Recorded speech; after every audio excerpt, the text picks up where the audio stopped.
Alright, hello and welcome everybody to Katawa Shoujo. We just had a date with Emi, and I think this was the last thing we did at least.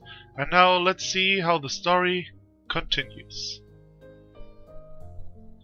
The morning is far too early for my taste. It doesn't help that I had trouble sleeping last night. There were simply too many things to think about. My mind refused to slow down.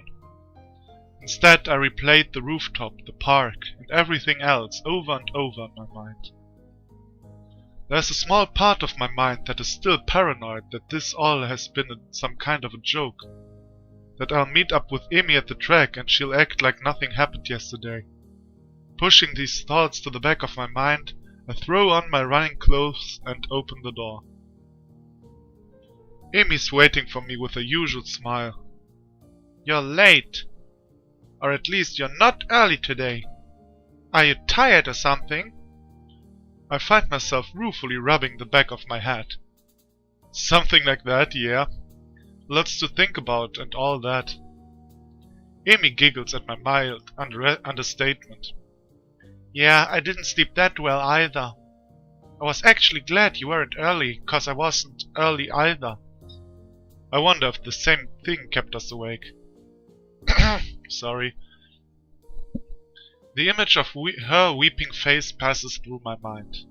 What kept you up? Emi's expression falters, but she quickly notices my curiosity and forces a smile. Nothing important. She's obviously not telling me something. The question is, should I press the issue? Something's clearly been bothering her for a while. I want to help her, but would it just come off as me being nosy? It's got to know I care about her though. Are you sure? If something is bothering you, I'm here to help you sort it out. Emi laughs then, but it's not her usual laugh. There's an edge to it that seems almost bitter. Sort it out? I'm not sure it can be sorted out, Hisao. An almost grin smile crosses her lips. It's like a smile of resignation. I don't think you could help me anyway. That hurts. I don't want to say that it hurts to her, but it does. Doesn't she realize I want to be there for her when things go wrong? Well, I won't push you on the matter, but I'm here for you if you decide later that you'd like to talk about it. Might help. I can see the debate raging behind Emi's eyes. It seems like she wants to tell me, but she's not sure whether or not she can. Hey, forget about it for now, okay? We've got running to do. The mention of running, something that she can handle, brings Emi back to her usual self. Right. Hurry up and stretch out, Hisao. We've got to get moving. She takes off like a shot, far quicker than I'm used to. Still, I try to keep pace with her, recklessly testing my limits. It gives me a feeling of freedom, like my heart is no longer important. I find myself wanting to laugh, filled with the feeling of moving beyond what I once called my boundaries. The nurse's warnings to not overdo things echo in my mind, and I disregard them. Well, that's not good. You are going to die! Ah, I'm sure. In the end, he'll die. He'll die for sure. I'm so sure. I don't hope so, but I get the feeling that he is going to die in the end. This feeling I have, this willingness to risk a heart attack for something so trivial as a morning run, feels out of character for me. For every sane person, yeah, you can run, you should run, or you should not run, but run, you should run, but you shouldn't overdo it. Ah. But is it? Or rather, should it be? I've got a weak heart, sure. It'll never be capable of the kind of speed and endurance as Emi is capable of. Though I probably wouldn't be able to get that good even if I had a healthy heart. As we round the final bend, I feel my legs screaming in protest, but for the first time I ignore them. I accelerate to finish at a sprint, nearly catching up to Emi. That was never going to happen, of course. Still, I feel surprisingly good. Oh sure, my legs feel like they are about to catch fire, and I'm having trouble staying upright. There's been a shift of some sort today. And it's all thanks to the girl grinning at the finish line, waiting for me. That felt a little faster than usual. My comment is met with a grin and a shrug. Can't have you think I was going to go soft on you, now can I? But you managed to handle it just fine. Well, I couldn't have done it without you. Still feeling the high from the run and moved by a surge of gratitude, I seize Amy in a hug. Thanks. Really, I'm not just saying that. I'm in your debt. Oh, anyway. Amy seems flustered by my words, squirming uncomfortably. Don't be silly, Isao. Someone had to haul you out there, didn't they? And it's not like you're not doing anything for me, right? I needed a running partner, remember? I shake my head, still pointedly not letting go of Amy, who stops squirming and merely looks up at me with a quickly deepening blush that almost seems out of character. No, that's not true. You wanted a running partner, but you didn't need one. If I hadn't shown up the day after the festival, you would still run, right? But it doesn't work the other way around. I only managed to make it out a few times before the festival. And without you, I probably wouldn't have made it out after all that. No, wait, I didn't read that right. I probably wouldn't have made it out at all after that. Oh, okay. Amy smiles at me and prods my chest with one finger. You're pretty lazy, Hisao. Hey, I was giving you a compliment. Well, you're welcome, I guess. I'll pay you back somehow. Well, that's not nice. That's not necessary, you know. I mean, I kinda like you, Hisao. And being able to run with you in the mornings isn't exactly a bad deal for me either, so... For someone who gets so much praise, she seems unused to gratitude. I can't think of anything else to say, so we fall silent. I become aware of Amy's breathing, of the dampness of her clothing, and of the scent of her. Now you're going perverted again. Coming off of anyone else, it would stink. Coming off of Amy, it fits her in a way nothing else could. Her skin is cool, slick with sweat, and the breeze causes goosebumps to arise. Almost without thinking about it, I lean down and meet Amy's mouth, which has already moved to meet my own. Whoa. What a coincidence. Her lips are soft and she hums happily as we kiss, sending vibrations from her mouth to mine. There's a startling rightness to everything about this moment. We fit one another perfectly. Alright. Now, where is the bad plot twist? I'm waiting for the twist. Where, I don't know, Iwanako appears. Or we finally get to know what happened to Amy's father. Something like that. The kiss ends, and I finally let my arms drop back to my sides. Amy is smiling warmly at me and giggles again. Come on, Hisao, we'd better go to see the nurse. Then it happens. As she turns to begin walking, she gives out a tiny yelp and stumbles forward. Amy! I leap to steady her and notice with some concern that she's favoring the same leg as last night. Ah, yeah, I forgot about that. Your leg. Amy seems panicked and pushes away from me. It's fine. My expression must seem hurt because she hastens to apologize. Sorry. Didn't mean to push you like that. I was just... She stumbles for something to say. It's nothing, really. Hey, don't worry about it. She's so flustered that I decide to shrug the whole thing off. There's a cold feeling in the pit of my stomach now that won't go away. I tried to step in and help her, and she pushed me away. Smiling, I shove those thoughts to the back of my mind and concentrate on Amy. I just don't want you getting hurt, that's all. You don't have to worry about me. Honest. Well, that's not the truth, so don't say honest. I'm fine, you are not. Oh well. Yes, you say that, but I don't believe you. Why won't you tell me what's wrong? Because it has something to do with a disability and she doesn't want you to. She thinks she's strong and independent and all, but sometimes everyone needs help, no matter if they have legs or if they don't have legs. So, Amy, tell me what's wrong. Tell me about your dad. We're cool now. I don't even talk about Lily anymore, even though my heart still desires her, but, you know, I'm okay with that now. So, anyway. It's like she gets offended by my trying to help. What am I supposed to make of that? I'm still trying to sort out what happened on the track as we arrive in front of the nurse's office. Amy raises her hand to knock, hesitates, and turns to me smiling guilty. Hey, can you do me a favor? Of course. Can you tell the nurse that I'll see him later? Just remember that I've got some stuff to take care of before class. Yeah, you don't want the nurse to see your leg, I know that, I'm not dumb. So I really need to get moving. I peer at her closely and she fidgets under my stare. Yeah, she's clearly just avoiding the nurse. That leg of hers. Well, whatever. I say it'd help, and so I will. But I'll make damn sure she sees the nurse before the day is out. Yeah, okay, I'll let him know. Amy looks like I've just given her a pony on Christmas. Thank you so much. You're the best, Hiso. No, I'm a douchebag.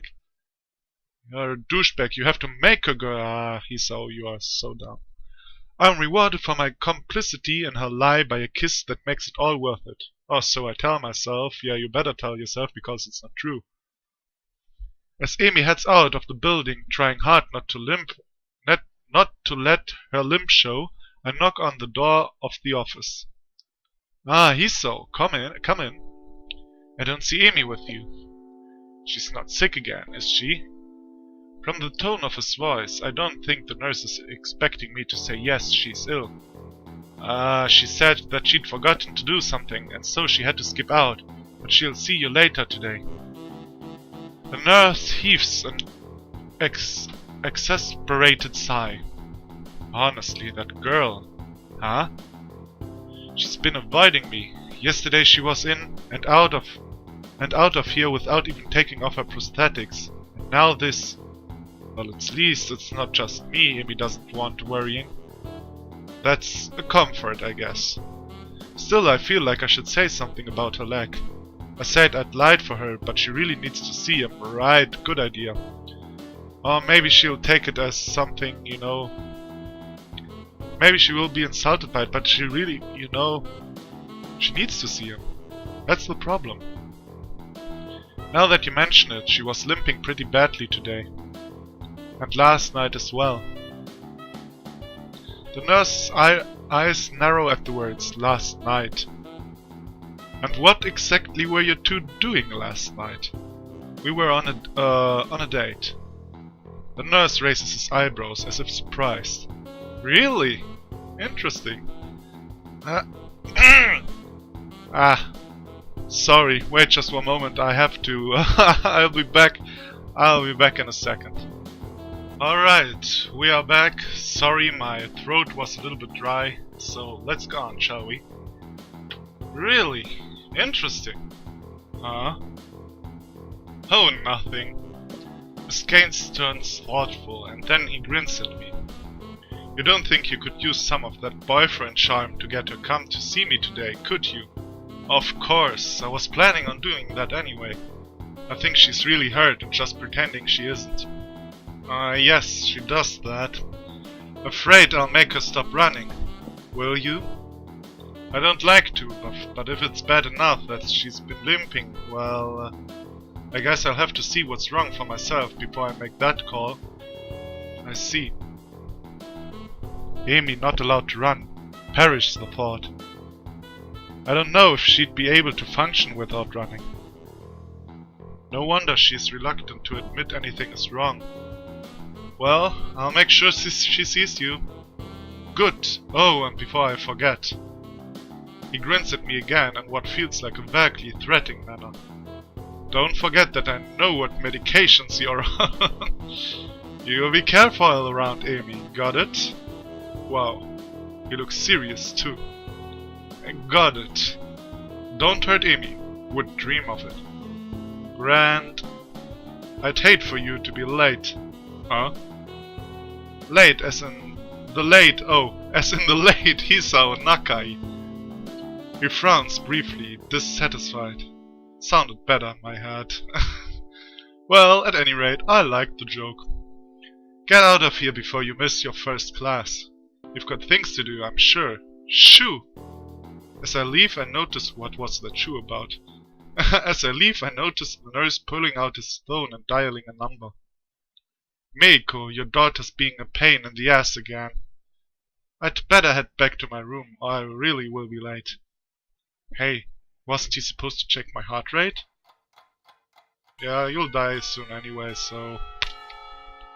Lunch bell sounds and I bring myself out of the stupor I slipped into during the morning classes. My lack of sleep last night, coupled with the increased pace of the morning's run, has left me a little exhausted. Yeah, now the revenge of the water I drank comes, oh my god. Despite that, I find myself skipping stairs up to the roof. There's a thrill of excitement now, in addition to the pleasure one gets from eating lunch with one's friend. True, both Amy and Rin are still my friends, but Amy has become more than that now. Rin is back in her usual spot on the roof, almost as if she'd never been absent. Well, okay. So, everything is cool with Rin. Feeling better, I take it. A raised eyebrow is my reward for speaking. Better than what?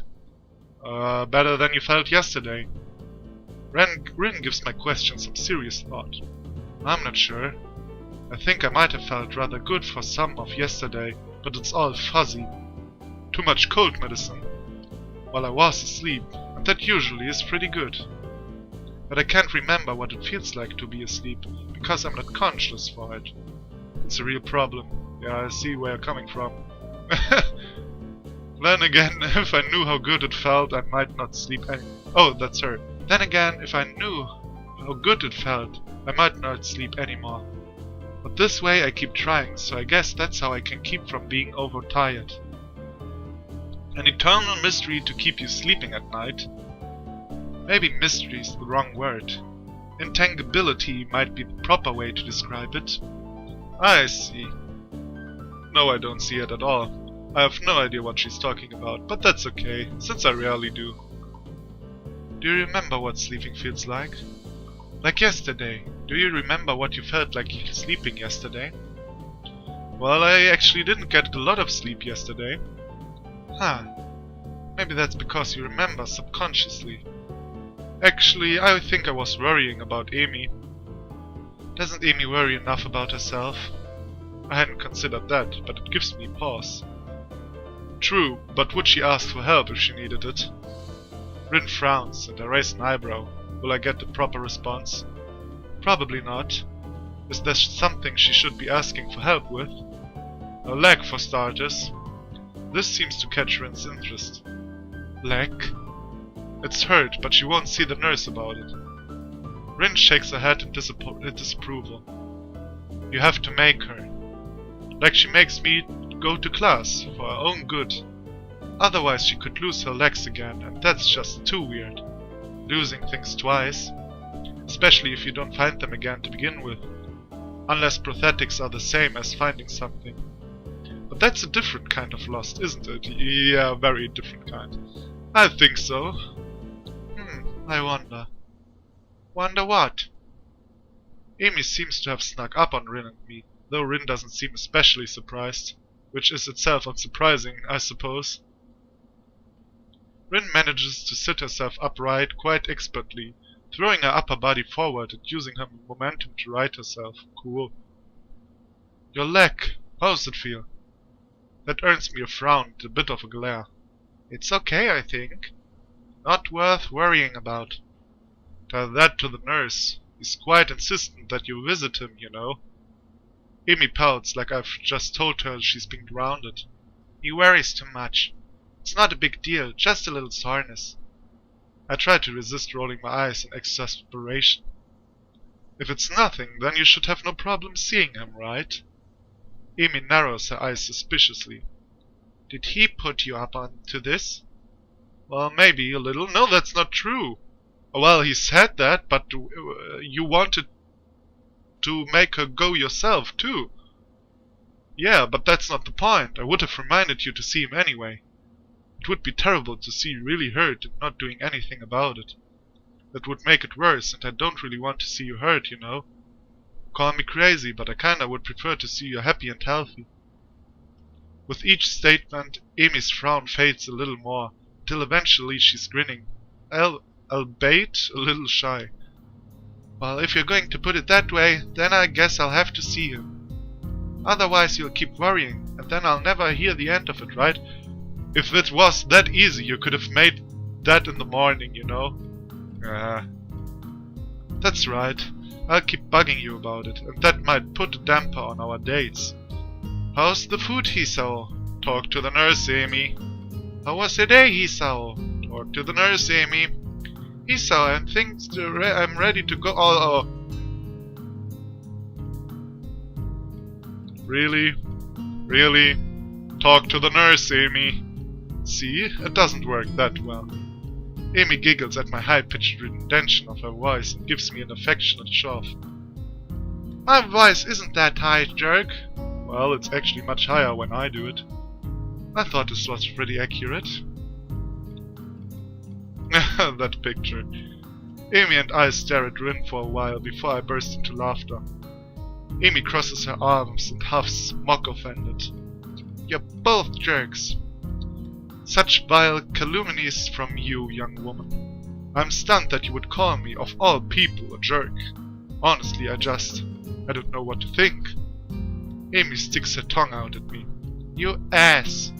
So, Rin, how's the art club these days? Rin, seemingly as surprised by the sudden change of this topic as I am, takes a minute to think before answering. I believe it's okay. Although Nomiya, this is the teacher, or I don't know, was it a male or a woman? We never saw him or her, but still, Mr. or Mrs. or Miss Nomiya keeps telling me to work harder. But I don't think he understands, my methods. He always struck me as slightly creepy. Rin ponders the statement for a while. I've never really noticed, but I don't pay much attention to him most days, so maybe that's why. How often do you meet? Thinking of joining, Hisao? What? Nah, I've already decided to join a club. Really? Which one? Oh, the track team. Well, it's not really much of a club, to be honest. Oh, you joined the tea club. No, I joined... the science club, right, I remember. I joined the science club, I think. Amy looks highly confused. We have a science club? Not really, it's just me. Hisao, that's not a club. That's sitting in your room reading books. No, I mean, it's just me and Muto. I'm just the only student so far. Muto, really? A thought strikes her. Oh, is that what you were talking about yesterday? Your meeting with Muto? Yeah, that was our first meeting, I guess. Amy giggles. Nerd. Hey, I can't help being clever. You know, I could have used your helps years ago. You should have had your heart attack earlier in life, Hisao. I laugh, and then realize this is probably one of the very rare times I've laughed about my heart attack. Hindsight. Yeah. The ringing of the bell ends our conversation. Guess we'd better go. Yeah, I guess so. Come on, Rin, you too. Rin has apparently begun to doze off, so Amy gives her a sharp bump. I almost had it. Sorry, but you need to go to class. I disagree, but maybe if I nap in class, I'll get it this time. Changing location is sometimes helpful for that kind of thing. Neither Amy or I bother asking what it is. Maybe realizing if sleeping is comfortable or not. As we arrive at my classroom, Amy gives me a quick kiss and heads down the hallway. Rin and Tao. I turn to enter the classroom to be met by the duo of Shizune and Misha. We didn't see Shizune in a long time. Misha seems to be fighting a losing battle to keep from breaking into a fit of giggles while she translates Shizune's latest rant. While we are pleased, nay thrilled, to see how well you've managed to make new friends and forge relationships, react with such acuity to Hichan. I think that last part was probably Misha. We nevertheless feel compelled to politely remind you that public displays of affection are strictly forbidden. Really? That's disappointing, Chi-chan. By Section 8 of the Code of Conduct laid out in the Student Handbook. In this case, however, ignorance of the law may be your excuse, as we are feeling lenient. And the paperwork required to punish the both of you would only add to the already mountainous volume of work which confronts us, the sole members of the Student Council, and besides you two are adorable together. Therefore, consider this a formal warning, and please refrain from such displays in the future. At least when Shizune can see you, Hichan. This whole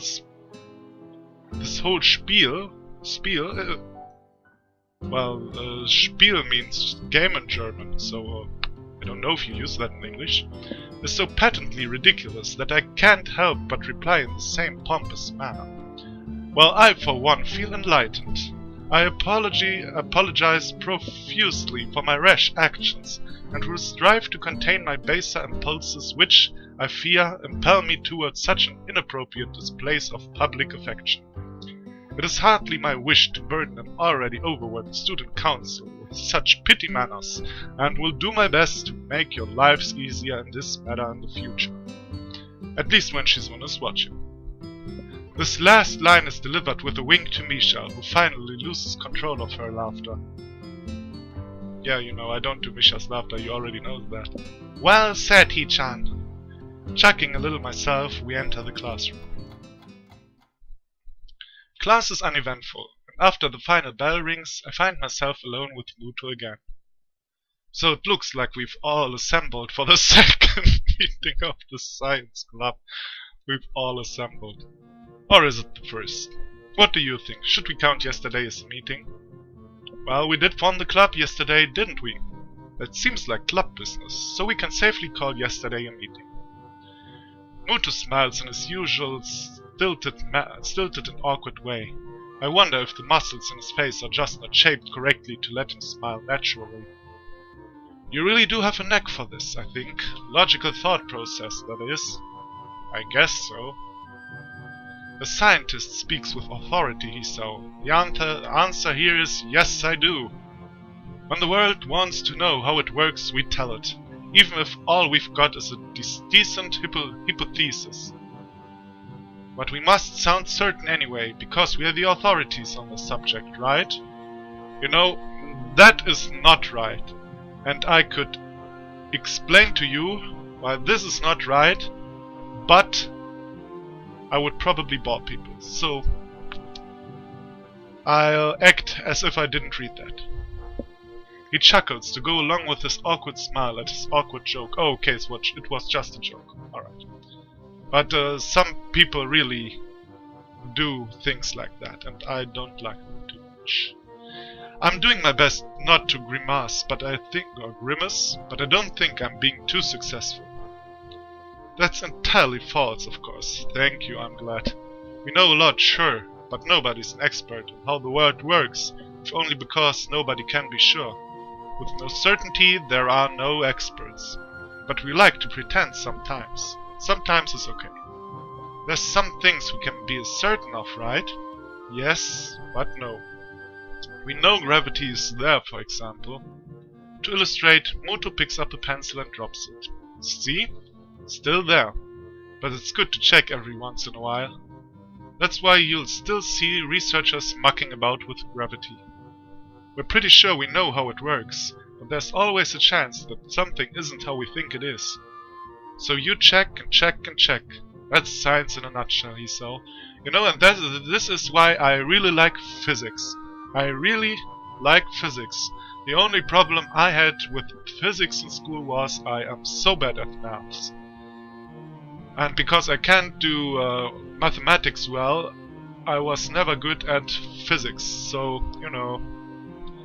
The whole time I've listened feeling rather spellbound. Muto seems to really be passionate about this stuff, I think. It's hard to tell sometimes. How the world works. How human works. how the universe works, all these questions to be answered. And, depending on what I go into, maybe I could even figure out a way to fix my heart. That said, I don't think that's a real priority for me. Besides, as we start discussing the book he gave me yesterday, I find myself more and more interested in that than my heart condition.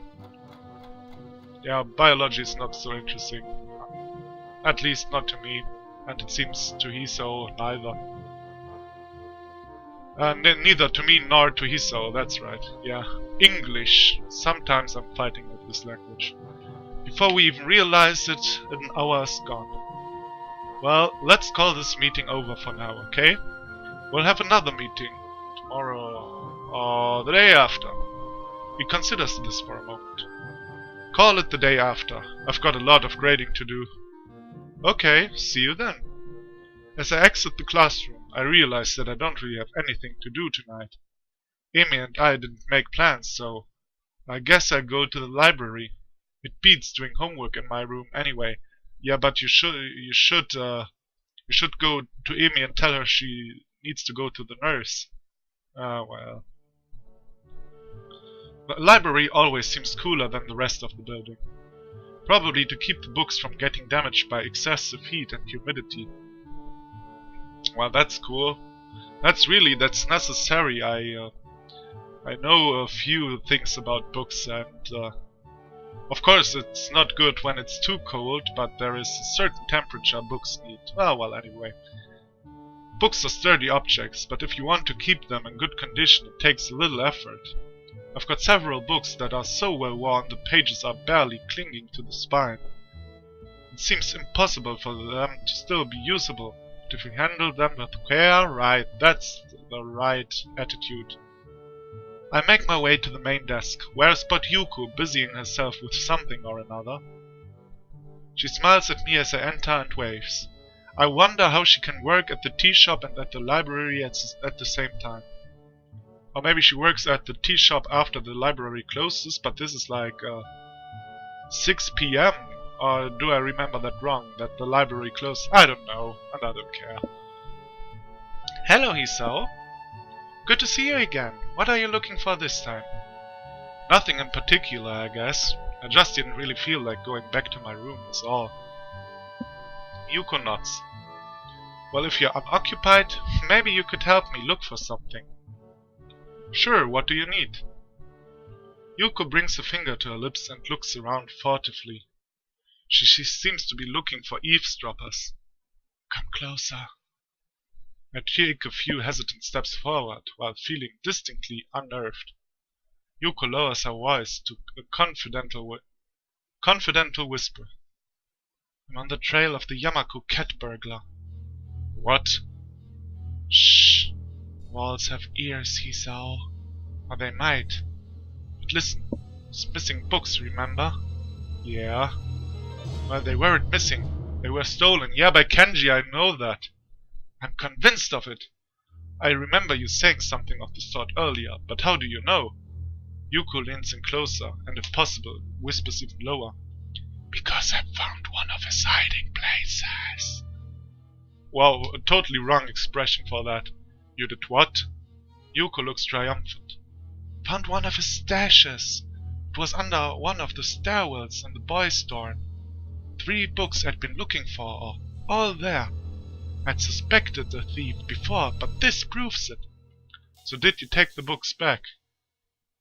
Yuko looks as if I've just suggested she walk around naked. Are you nuts?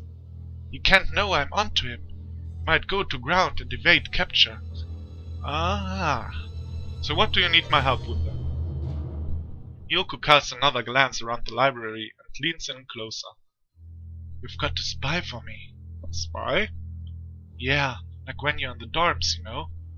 Keep an eye out for suspicious activity. What constitutes suspicious anyway? I mean, Kenji's a pretty suspicious dude, but Awaja he barely goes to class, much less sneaks into the library to pilfer books. No, are you so stupid? Kenji had the book she was looking for. He's so stupid. Oh, come on. Still, what's the harm in saying yes? At least it'll get me out of this weird conversation. Yeah, I can do that, no problem. Yuko straightens up and claps excitedly. Great! Now hurry up and talk about something else in case someone's come in. How's the school treating you? Pretty well actually. I've been running in the mornings with Amy Ibrasaki, right? Yeah. How did you know? I served you two in the tea house, remember? I deduced that if you were going to run with anyone, it would probably be her. She looks pleased with herself. Impressive. Anyway, yes, we've been running in the mornings. And, we kinda started dating. Yuko claps her hands together excitedly. Really? That's great. I'll bet you two are great together. I love seeing people find one another like that, you know? I even thought to myself when you walked into the Shanghai that one time, I wonder if that kid will wind up with one of those girls. Really? Yuko doesn't seem to notice my somewhat weirded out tone and nods affirmatively. Yup, I could tell that you'd wind up with one of them, you know. I've got an eye for that sort of thing. Of course. Her expression droops slightly. I'm not so good at it myself. Oh, I'm sure that's not true. Oh, it is true. I met this guy once. Oh no, what did you get yourself into? We got along really great, but it turned out he was younger than me. And that was kinda weird, but not terribly so, yeah. Why would that be terrible? What was really weird was that he disappeared one day, and I've not seen him since then. Oh, that's really weird. That does seem kind of odd. Doesn't it? I hope it wasn't something I did. I feel compelled to reassure her. I'm sure it wasn't. I intend to try and calm her down further, but the both of us jump in surprise at the ringing suddenly coming from my pocket. Yuko sighs to steady herself as I pull the phone from my pocket. I feel a little sheepish for indirectly causing the incident. Amy, what's up? Thank God I haven't called your phone before, so I didn't know if this number would work, or whether you would pick up, and I can't... Whoa there, Amy, slow down. What's wrong? There's a pause on the other side of the line, during which I can hear Amy trying to control her breathing in order to calm down. Something's got her terribly agitated. It's starting to agitate me. Can you stop by? Like now? Or shortly after now? I really need to talk to you. There's a tone of pleading in the last sentence that I don't think I've ever heard from her. Of course, I'll be right there. Hold steady, okay? In my increasingly agitated state, I've apparently started saying things that don't quite make sense. Okay, I'll be okay. See you soon. I press the button to end the call before slipping the phone back into my pocket, apologize to Yuko for running off, and run off.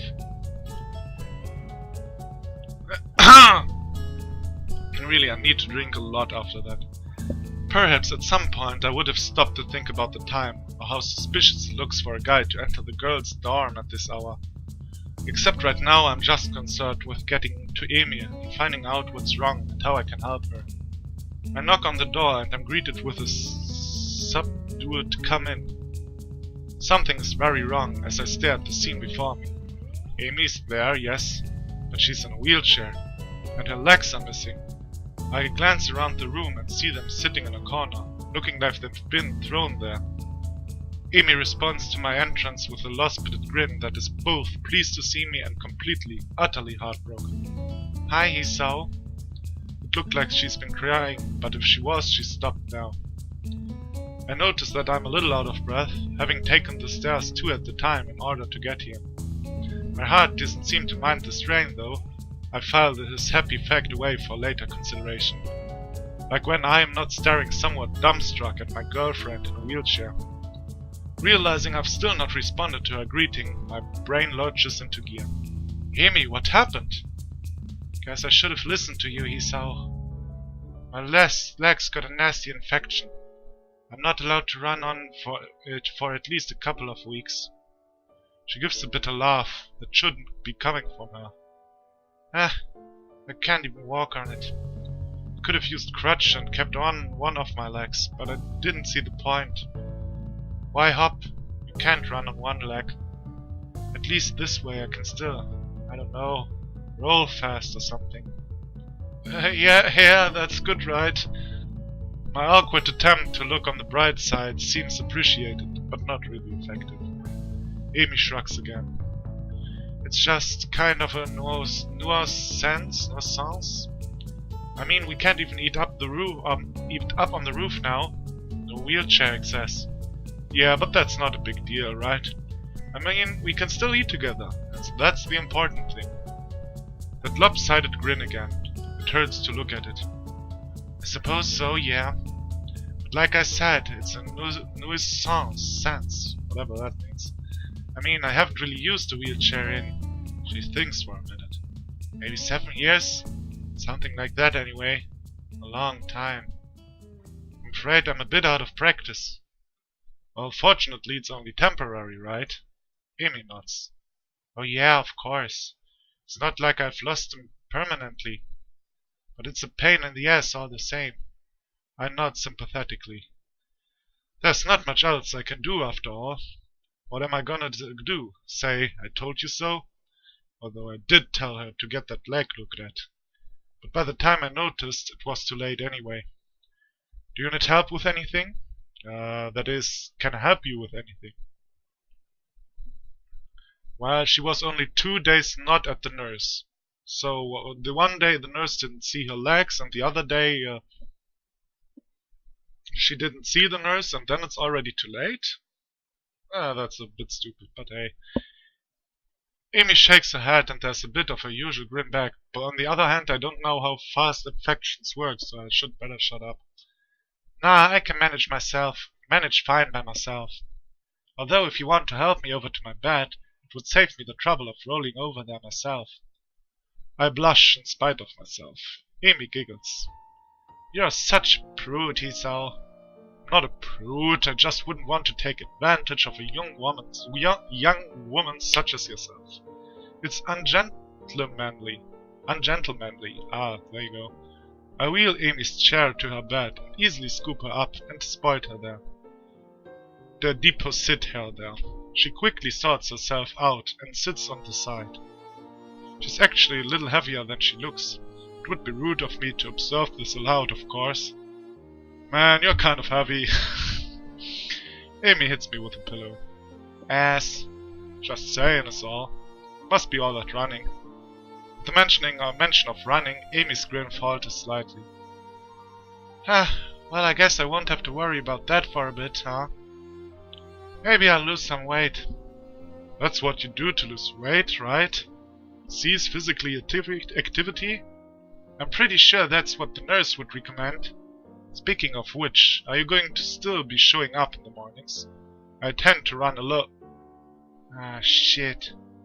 Amy's sudden interjection, more disquieted muttering than anything too profane, causes me to look over in shock. She's leaning forward, trying to cover the fact that she's crying by covering her eyes with her hand. Of course, the subdued sobbing makes it pretty obvious that she's crying. Hey, I'm sorry.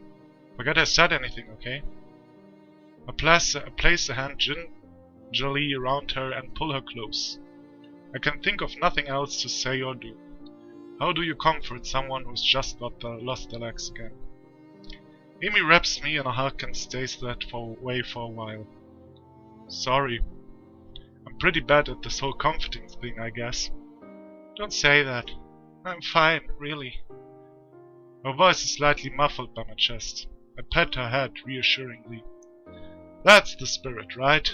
You'll get through this fine. I know it. Besides, I'm here to help you, remember? Amy lifts her head and stares at me with tear-stained eyes. Can you? Can you really? She's grinning lopsidedly and something sparkles in her gaze. I can't tell if I'm being mocked or not. Of course, I mean... Whoa. Of course, I mean, sure, you're a bit heavy, but... My witty comment is cut off by the sudden press of Amy's lips. I thought it was a pillow, but okay. I'm caught off guard and I'm rewarded by hitting my head on the wall behind her bed. Ow. Amy pulls back, trying to look concerned rather than like she's about to laugh. Are you okay? Sorry. I rubbed my head ruefully and grinned back at her. Caught me off guard there. Is that going to become a habit? Am I going to be lectured by Shizune and Misha more? At the mention of the duo, Amy giggles. Honestly, those two. If I didn't know why, I'd be utterly confused as to why she hangs around with someone so bossy. Which one are we talking about, yeah? You know exactly which one, Hisao. Misha's hardly bossy. So what's the reason then? Huh?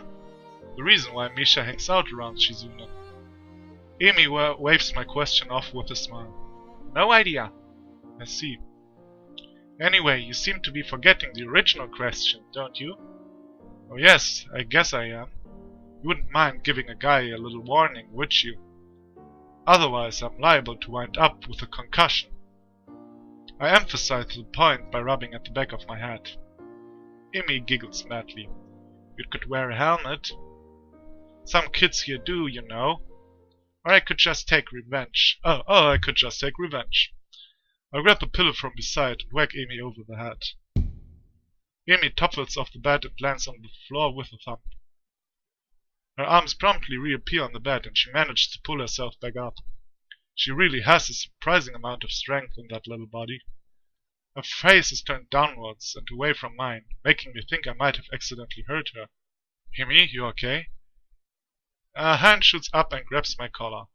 She puts me in with a sharp tug, her face now barely an inch away from mine as she grins cheekily. Amy. She gives me a sharp headbutt, our foreheads making quite a loud thud. I sit back and rub my sore head as Amy smirks victoriously. How is that for revenge? No fair. You can't take revenge for revenge. Well, that's how revenge works, you know. For someone missing most of her legs, Amy is surprisingly agile. I swipe at her, but she deftly rolls out of the way and lands at a hit with her pillow. Of course, the odds are against her. I can stand up for starters. Oof. Yeah, you still lost. Guess I can't after all. Amy seems to have effectively tripped me up and is now sitting primely astride me as I lay on my back. I'm not even sure how she managed it. I win! Her eyes twinkle mischievously. I've been thoroughly defeated, and by a girl that's a fraction of my size at that. Then again, being defeated doesn't seem quite so bad. Amy being positioned over my waist isn't something that I, or my body, can ignore easily. Yeah. You are such a pervert. I open my lips to speak, but Amy's head darts downwards before I can get so much as a word out. I give no resistance as she presses her mouth to mine. Not that I'd want to. Okay. This is different somehow.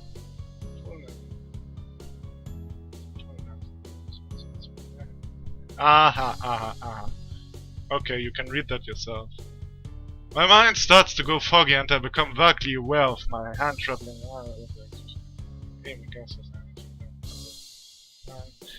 Okay. I stare up at grinning Amy. Told you, that makes my second win now. What? That doesn't count. You used feminine wiles. All's fair in love and war, right? Ha, and you're even blushing. I didn't know you were a blusher, Hisao. You were blushing too, you know. Probably because of your prudish ways. Even I've got to admit, this is a stupid thing to say to a woman who is currently straddling me and has been, up until a few seconds ago, playing tonsil hockey with me. Prude, am I? Well, then let's see who blushes first, shall we? Oh, okay. Now we come to this. I'm not sure whether the tone of her voice terrifies or arouses me, but that question is quickly made rather moot. Oh Jesus, I didn't expect that. Wait for a second. Okay. I'll first think about how I'm going to handle that, and then we'll go on. So, thank you so much for watching, and when I've figured out what to do, I'll see you in the next episode. Bye bye.